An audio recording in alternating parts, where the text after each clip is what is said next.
Salut à tous, ici Michael, j'espère que vous allez bien. On se retrouve aujourd'hui pour une nouvelle vidéo consacrée au logiciel Blender. Nous sommes toujours dans la formation, toujours sur les bases, et aujourd'hui on va voir une notion ultra intéressante en ce qui concerne les matériaux et les textures. Je vais vous montrer comment télécharger gratuitement des textures sur internet, totalement légalement bien évidemment, avec une licence libre de droit, avec un site qui s'appelle AmbientCG, qui vous propose plein de matériaux, donc ça c'est vraiment cool. Comment les télécharger, comment les importer dans Blender, comment Blender traite ces différentes textures. Je vous expliquais deux, trois petits tips, deux, trois petites informations un petit peu techniques de ce qui se passe en termes de traitement de texture. Je trouve que c'est intéressant. Donc, on est parti. J'ai juste une scène avec une sphère. C'est ça qui va nous servir en termes de preview de matériel. C'est plus agréable que sur un cube de base. Là, on n'a pas de choses anguleuses. On a quelque chose de totalement adouci. C'est ce qu'on utilise régulièrement pour afficher des matériaux quand on crée des librairies ou autres. Donc, on va se rendre, comme je vous le disais, sur un site internet qui s'appelle AmbientCG, anciennement appelé CC0 Texture. Le nom CC0, ça vient de quoi? Ça vient du licensing. Donc, si vous cliquez sur License en haut à droite, vous voyez que c'est bien quelque chose qui fait partie du domaine public. C'est ce qu'on appelle un Creative Commons, donc CC0. C'est-à-dire que vous pouvez télécharger, copier, modifier, distribuer, créer vos assets pour des buts commerciaux ou non, sans rien devoir à personne. Donc ça, c'est vraiment cool pour le CC0, c'est libre de droit. Ok? Donc on va aller sur la page principale et en haut je vais cliquer sur Materials. Alors il y a plein d'autres types d'assets présents sur le site, mais vous voyez que ce qui va nous intéresser, nous, c'est les matériaux. Et là, vous voyez que la librairie est quand même énormément étendue. Il y a plein d'assets qui sont mis à votre disposition. Il y en a tellement qu'il y a des catégories en haut. Donc nous, on va par exemple aujourd'hui vouloir faire un matériel de métal, donc je vais cliquer sur Metal, et là vous voyez qu'on a des filtres, donc vous avez des filtres supplémentaires, je vous laisserai un petit peu fouiller, c'est très intuitif, vous allez voir, c'est très simple. Je vais scroll un petit peu jusqu'à atteindre par exemple, allez, ce matériel-là qui m'intéresse parce qu'il y a à la fois des variations de couleurs, d'intensité de matériaux, de roughness, donc ça c'est vraiment cool. Je clique dessus. Et là, j'ai plein d'autres informations. Des informations pareilles. Là, je vous laisserai un petit peu fouiller. Il y a le nombre de téléchargements, quand est-ce qu'il a été déployé sur le site. Vous avez une aperçu en temps réel ici, donc c'est vraiment cool. Par défaut, c'est un thumbnail. Vous pouvez passer en tailing preview. Donc ça, c'est vraiment cool. Il vous montre que c'est une texture qu'on appelle seamless, c'est-à-dire que elle peut se répéter plusieurs fois et vous n'allez pas avoir de séparation notable. Il y a juste un pattern qui se répète, mais chaque jointure de la texture est bien représentée. Donc on ne voit pas ce qu'on appelle un tiling répétitif. Et on a également le shading preview, où là vous avez une sorte d'interpréteur directement dans votre viewport. Vous pouvez changer plein d'informations en haut à gauche. Donc est-ce que je vais le voir sur un cube? Est-ce que je vais le voir sur une sphère? Etc. etc. Avant de vous mettre d'accord et de dire ok, c'est bien cette texture-là que je vais télécharger. Donc on est parti. Pour télécharger, ça se passe en haut à droite. Vous avez plein de formats disponibles. Vous avez le JPEG et le PNG. À savoir que pour les besoins de la vidéo, pour que ça aille un petit peu plus rapidement, je vais télécharger du JPEG. Le PNG a quand même une meilleure qualité en termes de compression. Donc si vous voulez vraiment un format professionnel, optez pour le PNG. La taille est considérablement différente. Donc la différence de taille comparée au gain de qualité n'est pas forcément cohérent. Donc je vous conseille la plupart du temps, utilisez le JPEG. Si jamais vous voyez que ça manque un petit peu de qualité pour x ou y raison, vous pouvez passer sur du PNG. Pareil, pour les besoins de la vidéo, je vais télécharger la 4K. C'est amplement suffisant dans 99% des cas. Sauf si vous êtes en close-up sur un sol ou autre, effectivement la 8K peut s'avérer intéressante, mais là on n'en a pas besoin. Donc ça me télécharge un dossier au format zip. Donc vous connaissez, c'est un format compressé. Je vais faire un clic droit et extraire tout, extraire, et voilà ce qui se passe. J'ai mon dossier avec toutes mes textures, mais pas que. On fait un petit peu l'aperçu de tout ce qui est présent. On a le point PNG, donc ça c'est la preview du matériel que vous voulez télécharger. Ça c'est très cool si vous voulez vous faire des librairies ou autres, ça peut être utilisé comme une miniature, une thumbnail de votre shader. Donc c'est vraiment l'aperçu du shader final quand il sera constitué. Et ensuite vous avez tout ce qui constitue le shader. Il y a deux formats qui sont un petit peu particuliers, il y a le point MTLX. MTLX c'est quoi? C'est le Material X. C'est une sorte de format universel de descriptif de shader. Donc vous avez par exemple les différents layers qui constituent le shader. Donc la diffuse qui est de tel type, qui va chercher telle valeur dans telle texture, etc. etc. Pour le moment, on ne va pas s'y intéresser. C'est autre chose. C'est si vous voulez le transférer d'un logiciel à un autre. Sachez que c'est un format qui se dit universel, un petit peu comme l'USD. Pareil, l'USD, Universal Scene Description, qui permet également de décrire des shaders en USD, en Material Preview Surface. Donc ces deux sont un petit peu similaires, c'est juste des formats différents. Mais nous, ce qui va nous intéresser aujourd'hui, c'est tout ce qu'il y a là. globalement. Le displacement, je le supprime. On ne va pas l'utiliser parce que c'est une notion encore un petit peu avancée qu'on n'a pas vue, qui permet de pousser les points d'une géométrie en fonction d'une texture de noir et blanc. On ne va pas l'utiliser. Nous, on a besoin de la color, de la metalness, de la normale. Il y en a deux, je vous expliquerai pourquoi, et de la roughness. Donc tout ça, normalement, c'est des notions qu'on a déjà vues dans la vidéo précédente et les deux vidéos précédentes. Donc normalement, si vous avez suivi petit à petit les bases, vous n'êtes pas perdu. Alors comment on va procéder? Je vais ouvrir Blender, qui est juste ici. En haut à droite, je vais mettre en Shader Editor. Voilà, je vais agrandir ceci. Je vais faire un nouveau shader. Je zoome un tout petit peu. Et en haut de ma viewport, je vais passer en Material Preview Mode, sinon je ne vais pas voir visuellement ce que ça donne. Et là, je vais pouvoir drag and drop mes textures. Alors, à l'époque, on pouvait uniquement sélectionner texture par texture, faire un drag and drop, sinon il m'en faisait qu'une si j'en sélectionnais plusieurs. Maintenant, heureusement, grâce à plein de mises à jour, je vais pouvoir sélectionner plusieurs textures en même temps. Donc moi, dans un premier temps, je vais mettre que la color, la metalness et la roughness, et je vais faire du drag and drop, et voilà, il m'a tout mis. Alors là, c'est pas compliqué, c'est assez simple. Les noms sont intuitifs dans Ambient CG, c'est-à-dire que là, j'ai téléchargé une texture qui s'appelle Color, donc je peux la relier au Base Color. Et là, vous remarquez que déjà, magnifique, on a une couleur. Maintenant, il me manque les informations de métallique et de roughness. Donc le métallique, il est juste ici. Je vais le sélectionner, je vais mettre sur métallique. Et la roughness de même. Et là, j'ai fait une erreur. Si vous avez bien suivi les vidéos précédentes, on a une notion qu'on appelle de color space, donc espace colorimétrique. Pour tout ce qui est diffusion de couleurs, donc la couleur que j'ai en haut, je veux bien que Blender interprète mon espace colorimétrique en sRGB. Alors, il y a des espaces colorimétriques supplémentaires. Il y a le AGX, il y a le Filmic, il y a le ACES, il y a plein de choses. Nous, aujourd'hui, on va utiliser uniquement le sRGB. Par contre, pour tout ce qui est métallique et roughness, je vous rappelle que ceci, c'est des valeurs de noir et blanc. Oui, par exemple, c'est la roughness qui va indiquer à Blender que à cet endroit-là, par exemple, on a une roughness relativement sombre qui s'approche de 0. Là, elle est relativement claire, elle s'approche de 1. Mais ça, ce n'est pas une donnée de couleur, c'est une donnée de data, une donnée de noir et blanc. Le problème, c'est que si je reste en sRGB, Blender va faire une interprétation colorimétrique comme si c'était une couleur qui devait être interprétée. Or, moi, je ne veux pas interpréter une couleur, je veux interpréter une donnée. Donc, pour interpréter une donnée, je vais passer du color space sRGB à non-color. Et vous allez voir qu'il va y avoir une petite différence sur ma preview. Donc là, je passe en non-color, c'est pas notable. Mais là, regardez vraiment la manière dont mon métal se comporte. Là, une roughness quasiment proche de 0 avec très peu de variation. Et là, si je passe en non-color, on a quelque chose, vous voyez, de beaucoup plus flou. Donc il a réinterprété la couleur pour retendre vers ce qui était attendu dans l'encodage de la texture. Donc ça, c'est parfait. Et maintenant, on a une notion supplémentaire qu'on appelle normal qui permet de rajouter des micro-variations à la surface de mon objet. Alors ça veut dire quoi? Je vais vous montrer. Déjà, sachez qu'on a deux types d'interprétation de normal qui existent dans le domaine de la 3D. On a l'interprétation en DirectX, on a l'interprétation en OpenGL. Nous, dans Blender, c'est du OpenGL. Mais concrètement, quelle est la différence entre les deux? Je vous ai préparé, hop là, une petite démonstration. On a DirectX OpenGL. Là, j'ai superposé les deux. Si je zoome un petit peu, vous voyez qu'en fait, c'est des nuances de RGB. Ça aussi, je vais vous expliquer juste après. Et si on s'attarde sur un détail qu'on a par exemple ici, vous voyez qu'entre le DirectX et le sRGB, on a une sorte d'inversion.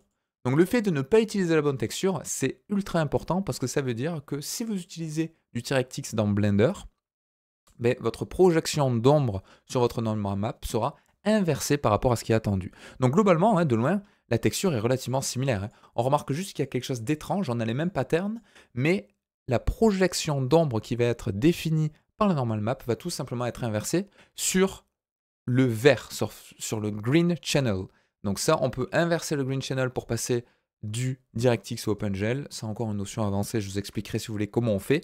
Ce qui nous sauve, c'est que dans Ambient CG, quand on télécharge une texture, il nous propose les deux. Donc nous, Blender, c'est pas du DirectX. DirectX, c'est vraiment une technologie qui est quasiment compatible qu'avec les logiciels 100% Windows.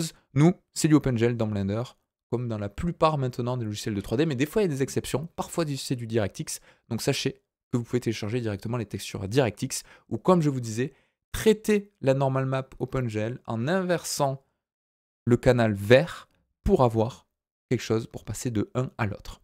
Alors je vous parle de canal, mais comment ça fonctionne? Si j'ouvre une texture de normal map, je vois que la dominante quand même, c'est du bleu. Pourquoi c'est du bleu? Le but d'une normal map, c'est quoi? Pourquoi il y a normal dans le nom? Le but, c'est de simuler des variations de surface, des micro-détails, à partir d'une texture. Ok? Donc c'est de donner une direction différente à ma normale, mon vecteur de normale, pour que quand la lumière arrive dessus, elle ne se comporte pas de la même manière sur l'intégralité de ma surface. Je m'explique en détail. Nous avons dans Blender, sur chacune des faces, ce qu'on appelle une normale. Donc ça, on l'a déjà vu. Une normale qui, par défaut, est 100% perpendiculaire. Ok? Donc on a un certain vecteur. Donc ce vecteur, on va pouvoir le faire varier par rapport à une texture. Et du coup, mes textures sont en RGB. Donc l'équivalent d'un vecteur comme ceci, c'est un vecteur donc, qui en X, Y, Z serait du 0, 0, 1.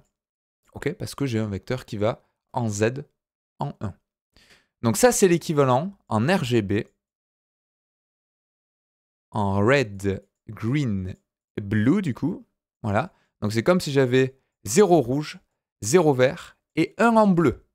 1 en bleu, donc 255, donc 0, 0, 255, si on en compte sur 255. Et du coup, c'est pour ça que la dominante de mes vecteurs, de mes textures de normal map, c'est du bleu. C'est parce que par défaut, Blender, il considère que mes vecteurs sont vers le haut. Et même si on fait varier le vecteur, on va à peine le faire varier comme ceci sur la surface, mais on ne va pas faire une rotation inversée sur mon vecteur, sinon on aurait un résultat qui est totalement incohérent. Donc ça veut dire qu'avec une normal map qui va avoir différentes valeurs de RGB, donc avec des petites variations, par exemple, disons du 15, 8, 240, je fais n'importe quoi, ou même sur du 255 ici, c'est vraiment des valeurs qui n'ont rien à voir. Mais là, mon vecteur, du coup, en XYZ, il va convertir mon RGB en XYZ, et au lieu d'avoir un vecteur qui est tout droit, je vais par exemple avoir ceci. Et vu que je vais avoir plein de texels, plein de pixels qui vont définir des valeurs différentes, mais si je suis ici sur ma texture, mon vecteur va avoir une certaine direction. Si je suis là, il va avoir une autre direction, etc., etc. Donc ça veut dire que je vais pouvoir simuler plein de vecteurs, et au lieu d'avoir une surface qui est interprétée comme parfaitement planaire, elle va être interprétée avec des micro-détails comme ceci. Parce qu'à chaque fois, là j'ai une normale qui a cette direction, là j'ai une normale qui a cette direction, là j'ai une normale qui a cette direction, etc., etc. Et donc quand la lumière va arriver, elle ne va pas se comporter pareil si elle arrive là, que si elle arrive par exemple ici, parce qu'il va projeter des mini-ombres. Donc ça, c'est le comportement d'une normal map techniquement. Voilà comment ça se passe. Il convertit du RGB en XYZ pour simuler un vecteur de normal non perpendiculaire. Sachant que par défaut, il est perpendiculaire. Et comment on peut voir s'il est perpendiculaire par défaut? Mais j'ai juste, regardez, je vais importer ma texture et je vais vous montrer concrètement comment ça fonctionne. Si je prends ma texture que je la mets ici, j'ai juste à rajouter un node spécifique qu'on appelle normal map pour dire à Blender qu'il doit bien interpréter spécifiquement cette texture en tant que normal map. Je prends ma color, je la mets sur la color. Je prends ma normale, je mets sur la normale. Ultra important, encore plus sur le normal map que sur le reste. Au lieu de sRGB, je passe en non-color, sinon je vais voir quelque chose. Vous voyez la différence là, pour le coup, elle est vraiment visible. Je vais enlever, hop là, tous ces éléments-là. Je mets un métallique 100% roughness 0. Regardez, ça n'a rien à voir en non-color et sRGB. Là, l'interprétation n'a rien à voir. Donc restez en non-color pour tout ce qui est valeur brute sur lesquelles on ne veut pas récupérer vraiment des couleurs. Donc voilà ce que j'ai. Je peux changer l'intensité de ma normal map juste ici, donc ça c'est intéressant. Et regardez la différence entre pas de normal map, donc là j'ai vraiment quelque chose comme je vous disais tout à l'heure, qui est lisse, qui est linéaire, avec une interprétation de rebond lumineux classique, des vecteurs perpendiculaires. Et si je mets ma normale ici, il va bien venir interpréter mon RGB pour simuler des normales différentes, et du coup, mon shader va avoir cette allure-là. Donc si je remets ma roughness, ma métallique, et ma base color, je ne suis même pas obligé de tout utiliser. Je pourrais utiliser que ça et changer ma base color par exemple pour avoir un métal qui est constitué d'une métallique, du roughness, d'une normale, mais pas de la base color. Là, le but, c'est d'obtenir le même résultat que sur le site. Donc, je vais faire ceci et voilà ce que j'ai. J'ai bien mon shader qui fonctionne bien sur ma sphère. Donc, l'avantage de ça, c'est que si j'utilise par exemple un plane, on a ce qu'on appelle un shader qui est dit seamless. Donc, si je prends mon plane et qu'avec Shift D, je le duplique et que je les mets côte à côte, comme ceci, vous voyez que, juste là, on ne voit pas vraiment de transition brute entre les textures. Pourquoi? Parce que les textures sur Ambient CJ sont vraiment bien faites. C'est-à-dire que si je prends une texture, la correspondance à gauche est de 100% par rapport à la correspondance à droite en termes de pattern et de répétition. pareil vers le bas. Vous voyez, là, on a quelque chose, une sorte de truc qui a coulé ici sur la texture, mais on le retrouve des deux côtés. Ça match à 100%. C'est pour ça que quand je les aligne côte à côte, je vois pas de couture. Ça, c'est ce qu'on appelle une texture dite seamless. Donc, c'est ultra important et ultra intéressant de savoir ça. Et surtout, de comprendre que quand on a du seamless, ça permet de gérer ce qu'on appelle un tailing, donc une répétition de texture de manière visuelle et qui ne va pas vraiment impacter négativement le rendu parce qu'on ne verra pas de répétition. Alors comment je peux faire si je veux justement définir le tailing d'une texture? Comme ça me permet d'introduire des notions supplémentaires. J'ai besoin de deux nodes, un node qu'on appelle mapping et un node qu'on appelle texture coordinate. Tout ça pour le moment on ne l'a pas vu, donc faites pas attention. Je vais juste prendre les UV, les mettre sur le vecteur. UV, version qu'on verra très rapidement dans une prochaine vidéo, qui n'est pas la plus passionnante, mais qui est ultra importante. Je vais relier mes vecteurs à mes vecteurs. Et là, je dis à Blender, par défaut, ça ne va rien changer. Je lui dis, OK, tu vas projeter ma texture de telle manière, et en plus, tu vas m'apporter des transformations spécifiques. Et nous, ce qui va nous intéresser, c'est le scale. Donc, je vais tout sélectionner. On ne va pas s'amuser à le faire que sur un axe, sinon on va écraser la texture. Je vais tout sélectionner comme ceci, en laissant foncer le clic, et je vais mettre par exemple 2.5. Comme ça, je vais vraiment changer la répétition. Donc pour vous montrer, regardez, si je change en temps réel, vous voyez, c'est l'étirement en fait de la texture, le nombre de répétitions. Et même si j'en mets plusieurs, donc par exemple 4,8, donc là j'ai énormément de répétitions de texture, vu qu'elle est seamless, je ne vois aucune coupure. Donc ça c'est vraiment cool. Et on a fait le tour sur le téléchargement, l'importation des textures et comment les traiter directement dans Blender. Donc si vous avez compris ça, déjà la mine de rien, vous avez fait votre premier shader de A à Z en utilisant des textures téléchargées sur Internet. Ces textures elles sont téléchargées, il y a des logiciels qui permettent de les générer, Substance Designer par exemple. Vous pouvez faire vos propres textures sur Blender, on verra plus tard dans notre vidéo comment le faire en procédural.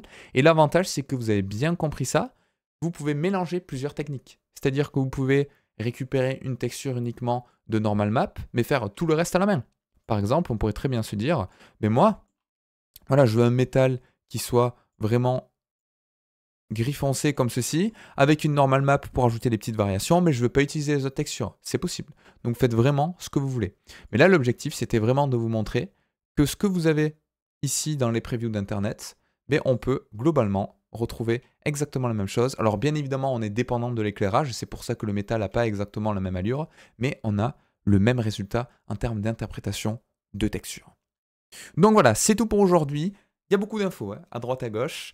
Ce qu'il faut retenir, c'est facilement le drag and drop pour mettre les textures. Bien penser à passer en non-color data, donc non-color, équivalent anciennement de data dans Blender, qui permet d'interpréter le noir et blanc ou les normal maps de manière totalement cohérente et non un sRGB comme on fait sur une couleur. Le sRGB, on l'utilise uniquement sur une couleur ou sur du SSS, sur toute interprétation où on veut récupérer de la couleur. Là, on ne veut pas récupérer de couleur sur les autres, on veut récupérer des données, donc on passe en non-color. Très important également l'interprétation du RGB. C'est pour ça que il y a beaucoup de personnes qui ne comprennent pas comment fonctionnent les maps RGB. Donc retenez qu'il y a du DirectX et du OpenGL. C'est juste le vert qui est inversé. Pourquoi? Parce qu'en fait, nous on est un RGB Red, Green, Blue, X, Y, Z, mais des fois en fonction des logiciels ou des normes, le Y n'est pas totalement au même endroit. C'est pour ça que le vert peut être inversé. Voilà. Sachez que dans Blender et dans beaucoup de logiciels, ça marche comme ça. Donc on est sur du OpenGL. Blender va interpréter le signal RGB pour le convertir en X, Y, Z.